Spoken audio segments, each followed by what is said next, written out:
정책 들여다봅니다. 최입의 더불어민주당 공정시정위원회 공동위원장 모셨습니다. 안녕하세요. 안녕하세요. 최입입니다. 네, 최입의 의원께서는 국민의당에서도 계셨고 시민단체도 이렇게 열심히 하셨고 경제민주화를 위해서 이렇게 투신한 분인데 왜 이재명을 택하셨습니까?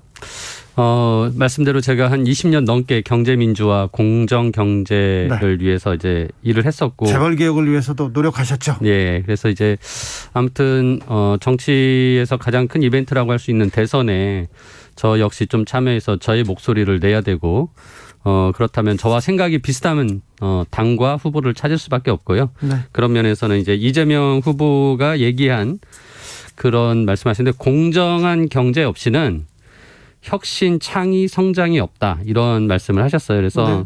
뭐 이런 생각들이 저희 철학과 굉장히 이제 같기 때문에 네. 민주당 이재명을 이제 선택을 했습니다. 민주당. 예. 내가 응원하고 지지했는데 지금은 싫다 그런 사람들도 있습니다. 네. 내 촛불 들어서 민주당 정권 만드는데 앞장섰는데 난 싫다. 왜? 네. 부동산 때문에. 왜? 경제정책 때문에. 그런 사람 많습니다. 많죠. 지난 5년 동안 저는 우리 현 정부가 이 민생 정책에 실패한 부분들이 많습니다. 지금 딱 집어 말씀하신 부동산 정책. 어떻게 보면은 자연스러운 수요를 가지고 있으면 공급을 늘려줘야 되는데 수요를 억제하려는 정책을 펴다 보니까 시장에서 결국은 굉장히 불협화음이 났고요. 예를 들어서 가상자산 시장도 엄연히 있는 시장이고 많은 국민들이 투자하고 있는데 여기 투자하는 거는 뭐 돌덩어리다, 사기다, 투자하면 안 된다 이런 식으로 하면서 어떻게 보면 시장의 작동 원리를 무시했습니다. 저는 최저임금 같은 경우도 초기 2년 동안 누적적으로 29%를 올렸는데 시장에서 수용할 수 있는 능력이 없는 상태에서 너무 무리한 추진을 한 거죠. 이게 다 근본적으로는 저는 시장의 작동 원리를 너무 무시한 정책을 쓰면서 그게 어떤 정책의 실패로 나타나고 국민들의 민생에 굉장히 부작용을 줬기 때문에 국민들이 그렇게 현 정부의 경제 정책에 대해서 평가가 이제 박할 수밖에 없다라고 생각이 듭니다. 방향이 잘못됐습니까? 방향은 맞았습니다. 방향은 양극화를 맞는데. 해소하기 위한 노력이나 네. 어떻게 보면 우리가 공정한 경제 정책을 만들어내기 위한 노력들은 있었겠지만 방법론적으로 아까 전에 시장의 작동 원리를 무시하면서 무리하게 추진했다. 그래서 그러한 반성 위에서 다음 이재명 정부가 만들어진다면 네. 다음에는 시장을 존중하고 네. 또 민간의 역할을 충분히 할 수 있게 하면서 우리 경제가 성장하면서 그 성장의 과정 속에서 기회가 많아지고 다만 그 기회가 기존의 기득권과 부자들에게 가는 것이 아니라 모두에게 골고루 갈 수 있게 하는 공정한 성장을 하겠다라는 게 이재명 지금 후보의 공약의 경제정책의 가장 핵심입니다. 지금 방향은 옳은데 아무튼 이재명 후보가 이 공약으로 좀 보완을 하면 훨씬 잘 갈 수 있다 이렇게 보시는 거죠? 그렇습니다. 네. 윤석열 후보가 되면요? 윤석열 후보 같은 경우는 거기도 이제 시장을 존중하는데 약간 시장의 존중을 넘어서서 시장의 모든 걸 맡기자라는 자유방임주의 방식입니다. 그러다 보니까 양극화 해소 같은 것들은 관심이 없고 오로지 성장에 대한 얘기만 더 집중적으로 하고 있고요. 과거에 지금의 국힘당에서 박근혜 정부 때는 경제민주화나 복지 확대를 굉장히 강력하게 얘기했고 예, 정책으로라도 예, 내세웠죠. 일부 또 추진한 바도 있습니다. 하지만 지금은 오히려 그 이전으로 돌아가는 느낌입니다. 이명박 정부의 정책하고 비슷하다고 그렇죠. 보셨죠. 예, 그런 느낌이어서 저는 지금 한국 경제가 가지고 있는 양극화 문제나 공정한 성장을 위한 부분들은 이제 윤석열 후보는 할 수 없을 것이다. 네. 라고 생각합니다. 아까 이해운 의원도 기축통화국 발언에 대해서 굉장히 비판하고 갔는데 TV 네. 토론에서 이재명 후보가 우리도 기축통화국에 포함될 가능성이 있다 네. 한 얘기가 뭐 잘못됐습니까? 물론 뭐 기축통화국에 편입되고 하는 여부는 솔직히 정확한 발언은 아니라고 생각을 합니다. 하지만은 그 맥락을 얘기했던 이유는 우리가 코로나 위기를 극복하기 위해서 국가가 더 책임을 다해야 된다. 그러기 위해서는 재정이 더 역할을 해야 되고 필요하다면 국채 발행을 더 할 수밖에 없다라는 얘기에 어떤 근거입니다. 즉 기축통화국이라는 것 자체는 경제의 규모가 굉장히 크고 네. 그 국가의 경제가 건전하고 안정된 튼튼한 국가라는 의미입니다. 그런데 우리나라 경제가 지금 이제 선진국으로 들어왔고 세계 10위권에 안정적으로 들어가 있는 굉장히 성장되고 안정적인 국가가 됐습니다. 그래서 이런 국가의 역할을 더 많이 잘해야 된다라는 취지인데 저는 안타깝게도 이제 국민의힘 쪽에서 이거를 계속 말꼬리 잡고 실질적으로 이 국가 채무에 를 통한 이제 그 국가의 역할, 재정 지원을 더하는 것에 대한 얘기는 안 하면서 네. 말꼬리만 잡고 저속한 표현으로 좀 본질을 흐리고 있다라고 생각을 합니다. 국채 발행을 통해서라도 재정 확대 정책을 확장 정책을 펴서 소상공인 자영업자를 지원한다. 이런 게 주요 그 맥락인데 우리나라 재정 건전성 문제는 괜찮습니까? 지금 저는 이제 우리가 GDP가 한 2,000조 되는데요. GDP 대비 국가 채무 비율을 따지는데 지금 한 50% 정도 됩니다. 네. 근데 중요한 거는 우리가 그러면은 국채를 더 발행했을 때 그 국채에 대한 이자를 주고 또 원금을 상환하고 또는 만기 때 그 원금을 상환하지 않고 추가 부채를 통해서 계속 그 우리가 롤오버 한다고 하는데요. 차환을 할 수 있다고 한다면 충분히 채무를 통해서도 국가 재정을 운영할 수 있다고 생각을 하고요.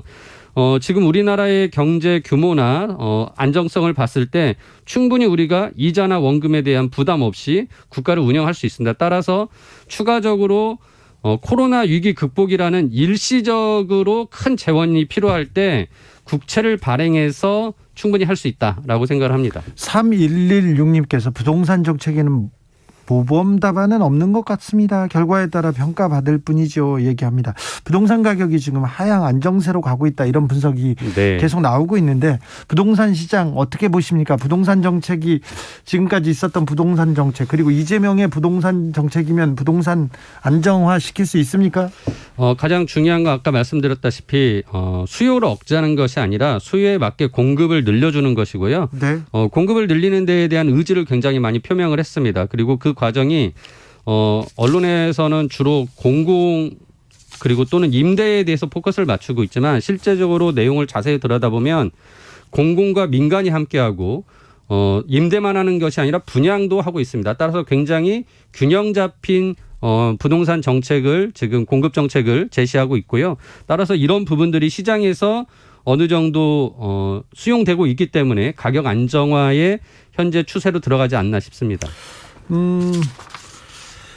윤석열 후보가 주식 양도세 폐지하겠다 이렇게 얘기하는데 네. 이 부분이 부자들한테만 좀 재벌한테만 이익이 되는 거 아니냐 이렇게 지적했는데요. 예, 제가 가장 먼저 그 부분 지적을 했었죠. 네, 하셨죠. 예. 그런데 뭐 내년부터 법을 바꾸면 모든 사람들한테 투자자들한테도 이익이 간다. 개미들도 혜택을 볼 수 있다. 이렇게 얘기하는데요. 지금 그 내년 23년부터 금융투자세제가 시작이 되는데요. 그러면은 그때 주식 투자 등으로 해서 얻은 이익의 5천만 원까지를 소득공제를 해주고요. 네. 또 만일 투자를 해서 손실을 나면 그 손실을 5년간 2월 공제를 해줘요. 이런 식으로 하다 보니까 실질적으로 금융투자 소득으로 인해서 이 세금을 낼 사람은 그리 많지 않습니다. 네. 결국은 막대한 자금을 가지고 돈을 크게 버는 사람들만 어떻게 보면은 이제 세금을 낼 것이고 그 세금에 내는 대상은 결국은 굉장히 부자들일 수밖에 없고. 그렇죠. 그래서 주식 양도소득세를 폐지를 한다면 결국은 이 부분은 부자들을 위한 세금 감세 정책이라고 볼 수밖에 없고 그런 측면에서 윤석열 후보는 기득권 이익 보호에 가장 앞장서고 있는 후보다라고 생각을 합니다. 이경주님께서 5천만 원 양도 차익 날려면 얼마를 투자해야 합니까? 네. 주식 차익 5천만 원을 이렇게 버는 투자자들은 개미 투자자인가요? 개미 투자자라고 하기는 어렵겠죠. 그렇게요. 쉽지 않은데. 뭐 개미 투자자들은 들어가서 또 돈 까먹는 게 일수인데요. 근데 윤 후보 계속해서 코로나 위기 극복하자, 복지 확대하겠다 말은 그렇게 하는데 계속해서 각종 감세 정책 쏟아냅니다. 이거는 어떻게 보세요? 그러니까 이제 종부세 폐지하겠다, 그리고 뭐 주식 양도세 폐지하겠다라는 식의 이제 세금 폐지를 자꾸 얘기하시는데 말씀대로 복지를 확대하려면 돈이 듭니다. 그러면은 돈을 마련하기 위해서는 세금을 올리거나 또는 국가가 채무를 발생시켜서 돈을 마련해야 되는데. 결국은 감세를 하겠다라고 하면 국가 채무를 늘릴 수밖에 없는데 근데 또 국가 채무는 재정 건전성이 문제라면서 못 늘리게 해요. 네. 즉 윤 후보가 얘기하는 복지 확대나 코로나 위기를 위한 재정 마련의 방법론은 없습니다. 따라서 저는 이 부분은 진짜 국민들을 기만하는 정책이고 진짜 솔직하게 이재명 후보처럼 국토보유세를 만든다든가 탄소세를 도입한다라는 등의 증세 정책을 같이 얘기하면서 복지 확대를 이야기해야만이 솔직한 후보다라고 생각합니다. 국민의힘에서는 세입 세출 조정만으로 재원 마련 가능하다 이렇게 얘기합니다. 60조 원 더 걷었지 않냐 이렇게 얘기하면서요. 그게 쉽지 않은 게요. 국가 지금 전체 한 600조 매년 예산을 만들고 있는데 네. 거기에서 재량적으로 조정할 수 있는 게 많아봤자 10% 내외입니다. 즉 그 돈 가지고 복지 확대하고 코로나 재정 마련을 위해서 뭐 50조, 100조 만들겠다고 하는 것은 불가능하다고 생각합니다. 네. 근데 대통령이 확장 재정 이렇게 자, 좀 본격적인 재정 이렇게 결정을 해도 기획재정부에서 이견을 내고 또 국회에서도 이견 내고 막 그러면 쉽지 않잖아요. 맞습니다. 예.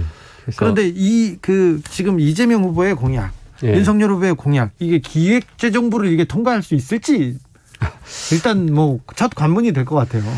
결국은 지금 기재부가 약간 곡간지기 역할이라고 하면서 굉장히 이제 보수적인 재정 운영을 하려고 해요. 근데 일정 정도 그런 역할을 하는 사람들도 필요합니다. 하지만은 네. 결국은 선출된 권력인 대통령이 의지를 가지고 일을 해 나간다면 그 부분은 아까 말씀드린 대로 이재명 후보가 얘기한 필요하면 증세도 하고 필요하면 국가 채무도 좀 더 발행해가면서 결국은 많은 국가의 책임을 다할 수 있는 정책들을 해야 된다라고 생각합니다. 저는요 이게 양극화, 소득, 자산의 양극화에서 가장 중요한 문제 같습니다. 부자들만 부자가 되고 가난한 사람들은 부자가 될 수도 없고 청년들은 또 집 갖는 꿈도 꾸기 어려워지는 이 양극화 해소해야 될 텐데 차기 대통령이 풀어야 될 숙제인데 네. 이 과제를 풀어내는 좀 해법을 내야 될 텐데 하는 맞습니다. 그런 생각을 합니다.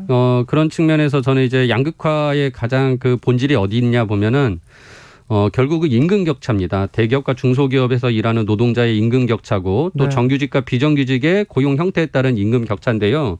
그러면 이런 격차는 어디서 왔냐? 대기업과 중소기업 간의 격차에서 옵니다. 그렇죠. 즉 우리나라 대기업이 원청기업으로서 중소기업들을 하청기업으로 만들고 그 하청기업에 대해서 불공정 거래로 많은 이익을 빼먹기 때문에 중소기업은 힘들어지고 그 안에 있는 노동자들도 제대로 된 노동의 대가를 받지 못하고 있습니다. 그래서 근본적으로 저는 양극화 문제를 해결하기 위해서는 대기업, 중소기업 간의 불공정 거래를 해소해야 된다고 생각을 하고요. 예. 문재인 정부에서 이 부분 굉장히 많이 노력을 해서 원청기업과 1차 하도급 간의 불공정 거래는 많이 완화가 됐습니다. 네. 우리가 흔히 말하는 단가 후려치기나 기술 탈취 같은 게 많이 줄었는데 1차에서 2, 3차로 넘어가는 하도급은 손을 못 댔습니다. 네. 다음 정부에서는 반드시 이 부분을 교정해야 됩니다. 아직 갈 길이 좀 멀군요. 예. 왜 경제는 이재명입니까? 이재명의 그 경제의 모토가 전환적 공정 성장입니다. 지금 대전환의 시기에 이 전환이라는 것은 위기일 수도 있지만 기회입니다. 기회를 포착하고 좀 더 우리가 앞서 나간다면 충분히 더 많은 기회를 포착하고 성장할 수 있고요. 그 성장의 과정이 아까 말씀드린 대로 과거의 기득권이 아니라 현재 더 많은 사람들이 골고루 분배될 수 있는 공정한 성장을 하겠다는 것이고 이런 부분은 가장 실천력 있는 이재명이 할 수 있습니다. 윤석열 후보의 경제는 안 되겠습니까? 윤석열 후보 아까 말씀드렸다시피 공정이라는 부분이 없습니다. 따라서 성장만 얘기하고 결국은 기존의 기득권, 경제 기득권들의 배만 더 불릴 것 같다라는 게 제 우려입니다. 알겠습니다. 말씀 잘 들었습니다. 최입의 더불어민주당 공정시장위원회 공동위원장이었습니다. 감사합니다. 감사합니다. 저희는 잠시 숨 좀 돌렸다가요. 6시 2부에 여론과 민심 제대로 읽어보겠습니다.